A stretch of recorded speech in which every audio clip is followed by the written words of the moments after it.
Hi, I'm Arnie Gundersen from Fairwinds, and today I'd like to talk to you about fuel pool fires. Are they possible? What causes them? And what are the consequences? Related to that is, why is everybody focused on Fukushima Daiichi Unit 4? Before I get into the details, I need to go back and touch on a couple of basics. Inside a nuclear reactor, the uranium splits. And when it splits, it gives off 95% of the heat. That's what makes nuclear fission so neat, is that one atom can give off an incredible amount of heat. The problem is that 5% of the heat remains in these pieces called fission products. That heat gradually decays away over 5 years, but for at least 5 years, these pieces, these fission products, have to be cooled. That part of the reaction doesn't occur in the nuclear reactor. It occurs in the spent fuel pool. Remember now that the uranium is in a pellet about the size of my pinky. And these pellets are put into about 12-foot long rods. And the rods are made of a material called zircaloy. And that's the problem. Zircaloy can burn in air if it gets hot enough. And it's called pyrophoric. So when it starts to burn, water cannot put out the combustion. Now, these pellets and rods are put into bundles. The bundles are about that big and 12 feet high. And those bundles are then lifted out of the nuclear reactor and put into the spent fuel pool. Now, we know zircaloy can burn. Back in April of 2011, Fairwinds put a video up where we showed a single zircaloy rod burning in air. And on that video, you can actually see the piece of zircaloy bouncing across the tabletop.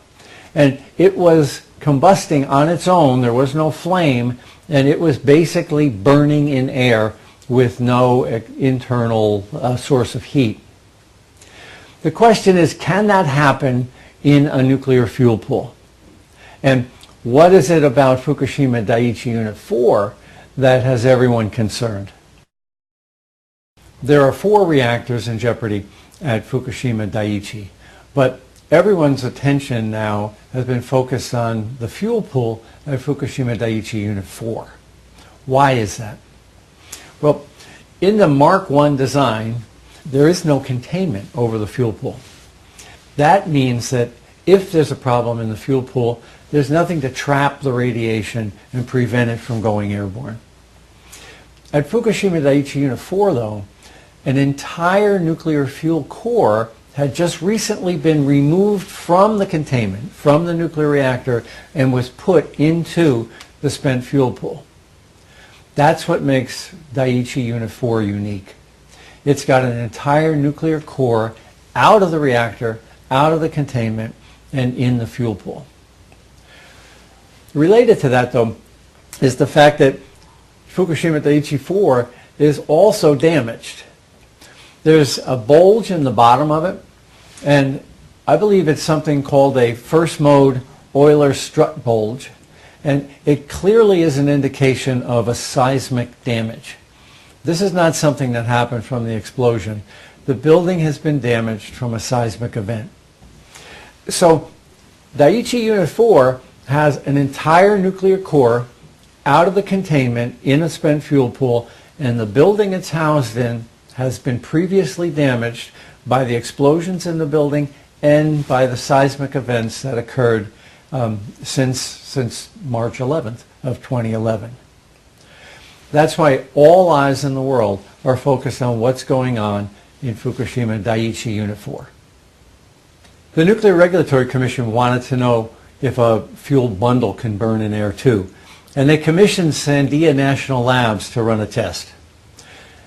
Just by coincidence, the test was done about 2 weeks before the Fukushima Daiichi accident. Now, this was a test of a nuclear fuel bundle, but I need to be clear, there was no spent nuclear fuel in the bundle. The heat from the pellets was simulated using electric resistance heaters, pretty similar to what you've got inside your toaster. So this was a test to create the same amount of heat that the fuel pellets would create, but it was done with electricity, not with spent nuclear fuel. Other than that, though, the fuel bundle was identical to the bundle that's in a nuclear fuel pool. Now, this is a 5-hour video that we've condensed down to about 1 minute. The screenshots that we've taken for this show in the upper left a picture of a fuel bundle with wires going into it. That's the electricity that's designed to heat the fuel, and wires coming out, those are monitoring wires. And on the far right is top to bottom looking at the fuel bundle from the side. There's an enormous amount of data collected in these 5 hours, and all of it is on the Sandia site, which we link to from this Fairwind site. The first video shows a bundle immediately before the heat was applied. Shortly after is the same bundle, the heat is on, and it's already beginning to smoke. A little further on is the bundle again, smoking considerably. Well, where there's smoke, there's fire. The last one in the sequence shows the bundle on fire. Now, what you're seeing is zircaloy burning in air. There was no match applied to start this fire. It just got hot enough so that it began to combust of its own volition in air. Just to be clear one last time, that was a simulated test we just watched using electricity in place of spent nuclear fuel. But it's clear that a single nuclear fuel bundle can burn in air. Now, Fukushima Daiichi Unit 4 would be even worse. Inside Daiichi's fuel pool are 1,500 fuel bundles, not one, 1,500 fuel bundles, 300 of which are just removed from the nuclear core. So instead of one very hot bundle, we've got 300 very hot bundles. Now, it's even worse than that. The Japanese put all of their nuclear fuel from this latest core offload in a very confined space in the pool. In America, we don't do that. We call it checkerboarding. We'll put hot nuclear fuel next to cold nuclear fuel in a checkerboard pattern so that there's a gap between them. But the Japanese didn't do that. This entire nuclear core is side by side with other physically hot bundles. So is a fuel pool fire possible at Fukushima Daiichi? We've got the video evidence to show it is. And what can make it happen is the real question. In early July, the fuel pool cooling system failed at Fukushima Daiichi. Both the primary pump and the backup pump failed. And for a period of several days, there was no water circulating in the fuel pool. During those days, the pool began to heat up.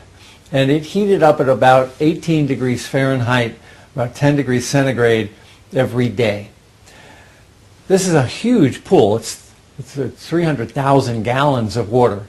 And to think about 300,000 gallons of water heating up at 18 degrees a day gives you a feel for the amount of heat that's in that pool. So after about a week, the pool would begin to boil. And after about another week, the pool would begin to boil to the point where the top of the nuclear fuel was exposed. And an event like we saw on the Sandia Labs video, it would indeed become possible. So the Japanese have about 2 weeks in the event that the fuel pool cooling system fails to fix it. I don't think that'll be a problem. I think they could fix almost every cooling problem in 2 weeks. The real problem is if there's an earthquake. The building is already structurally damaged, and if the pool were to drain from an earthquake, then all bets are off. There's no way to cool the pool, and we know that the heat source is astronomical. The fuel in the pool would catch fire, and the uranium that's then encased in the zircaloy would go airborne. Brookhaven National Labs did a study back in 1998 about this, and they estimate that over 180,000 cancers would result from a fuel pool fire, and that an area of about 40-mile radius would have to be permanently evacuated.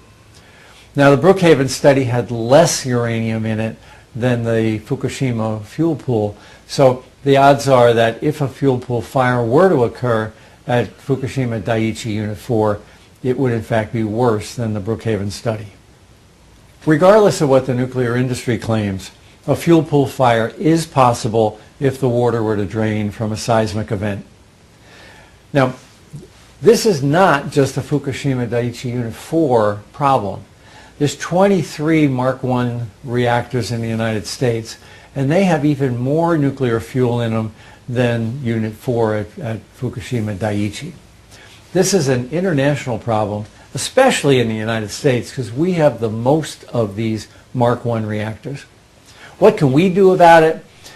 We can put the pressure on Tokyo Electric and on the Japanese government to get the fuel out of that pool just as quickly as possible. We can't wait for an earthquake to be proven right or wrong. In the United States, we can demand that the Nuclear Regulatory Commission take the fuel out of these fuel pools in the 23 nuclear reactors that are identical to Fukushima Daiichi. Right now, industry pressure to save money is preventing those fuel pools from being emptied. Fairwinds Energy Education has tried to bring forward several really important worldwide technical issues since the accident at Fukushima Daiichi. One of them is the condition of spent fuel pools in the Mark I design. Again, we're asking for your help to continue with our energy education efforts. Maggie and I take nothing from Fairwinds Energy Education, but it does cost money to produce these videos and to do the research and development that support the videos. We're very grateful for the donations we've received so far, and we would appreciate your considering a donation now so we can continue into the future. Thank you very much. I'll keep you informed.